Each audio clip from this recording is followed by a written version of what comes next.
नमस्कार दोस्तों, मैं दीपक कुमार स्वागत करता हूं आप सभी का इंटरटेन फॉर यू के इस यूट्यूब चैनल पर। दोस्तों, आज के इस खास वीडियो में हम बात करने वाले हैं निरहुआ हिंदुस्तानी 2 से डेब्यू करने वाली एक्ट्रेस सचिता बनर्जी की फिल्मोग्राफी के बारे में। सचिता बनर्जी ये भोजपुरी फिल्म इंडस्ट्री की उन चुनिंदा एक्ट्रेस में से एक है जिन्होंने काफ़ी कम समय में भोजपुरी फिल्म इंडस्ट्री में अपना एक अलग मुकाम बना लिया है।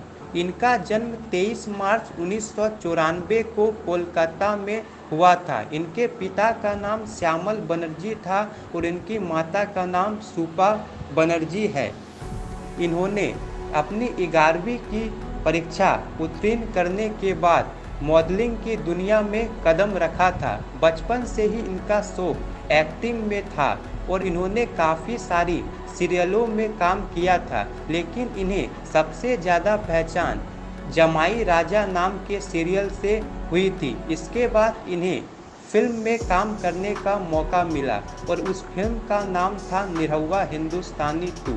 इस फिल्म में इनके अपोजिट जुबली स्टार निरहुआ नजर आए थे।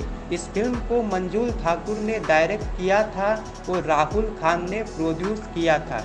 ये फिल्म थिएटर्स में 50 दिन तक चली थी और बॉक्स ऑफिस पर ऑल टाइम ब्लॉकबस्टर साबित हुई थी। सचिता बनर्जी को अपनी पहली ही फिल्म निरहुआ हिंदुस्तानी 2 से भोजपुरी फिल्म इंडस्ट्री में एक अलग पहचान मिल गई थी और इनकी काफ़ी ज़्यादा fan following Bhojpuri film industry में हो गई थी। इसके बाद इनकी जो दूसरी फिल्म थी उस फिल्म का नाम था रक्तधार। ये एक बॉलीवुड फिल्म था और इस फिल्म के जरिए इन्होंने बॉलीवुड फिल्म इंडस्ट्री में डेब्यू किया था। हालांकि ये फिल्म बॉक्स ऑफिस पर बुरी तरह फ्लॉप रही थी। इसके बाद इनकी जो दूसरी भोजपुरी फिल्म रिलीज हुई उस फिल्म का नाम था क्रेक फाइटर। इस फिल्म में इनके अपोजिट नजर आए थे भोजपुरी के पावर स्टार पवन सिंह। इस फिल्म को सुजीत कुमार सिंह ने डायरेक्ट किया था और ये फिल्म बॉक्स ऑफिस पर सुपर हिट साबित हुई। इसके बाद इन्हें जो तीसरी फिल्म मिली उस फिल्म का नाम था विवाह। इस फिल्म में इनके अपोजिट भोजपुरी के स्टाइलिश स्टार प्रदीप पांडे चिंटू नजर आए थे। ये एक full to family entertaining film थी जिसे मंजूल ठाकुर ने डायरेक्ट किया था और ये फिल्म भी बॉक्स ऑफिस पर सुपर हिट साबित हुई थी। और इस फिल्म के बाद सचिता बनर्जी महिलाओं की पहली पसंद बन गई थी। इस फिल्म को टेलीविज़न पर भी काफ़ी ज़्यादा पसंद किया गया था। इसके बाद फिर इन्हें प्रदीप पांडे चिंटू के साथ फिल्म में काम करने का ऑफर मिला, जिस फिल्म का नाम था माई बापू जी के आशीर्वाद और ये फिल्म रिलीज हुई थी 2021 में। इस फिल्म को भी दर्शकों ने काफ़ी ज़्यादा पसंद किया था और इस फिल्म में भी सचिता बनर्जी की एक्टिंग को काफ़ी ज़्यादा सराहा गया था। अब तक इनकी भोजपुरी फिल्म इंडस्ट्री में 4 ही फिल्में रिलीज हुई है। वहीं अगर हम इनकी अपकमिंग फिल्म की बात करें तो इनकी प्रदीप पांडे चिंटू के साथ एक फिल्म आने वाली है जिस फिल्म का नाम है भारत भाग्य विधाता, जिसे अनंजय रघुराज ने डायरेक्ट किया है और ये फिल्म आपको 26 जनवरी 2023 को देखने को मिल सकती है।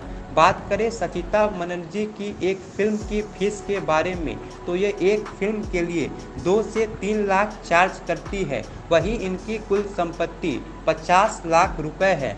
भोजपुरी में इनके फेवरेट एक्टर है दिनेश लाल यादव निरहुआ, वहीं इनके फेवरेट क्रिकेटर है महेंद्र सिंह धोनी।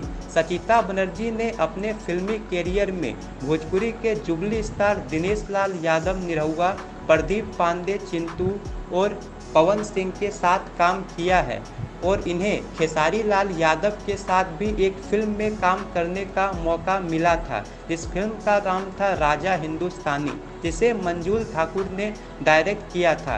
हालांकि किसी कारण से सचिता बनर्जी ने उस फिल्म में काम करने से मना कर दिया था। तो दोस्तों, मेरा सवाल आपसे ये है कि सचिता बनर्जी जी के साथ आपको कौन से एक्टर की जोड़ी सबसे ज़्यादा पसंद आती है, कमेंट बॉक्स में बताइए। और वीडियो पसंद आए तो प्लीज़ वीडियो को लाइक करें, शेयर करें और इसी तरह की इंटरेस्टिंग जानकारी पाने के लिए चैनल को भी सब्सक्राइब कर लें। धन्यवाद दोस्तों।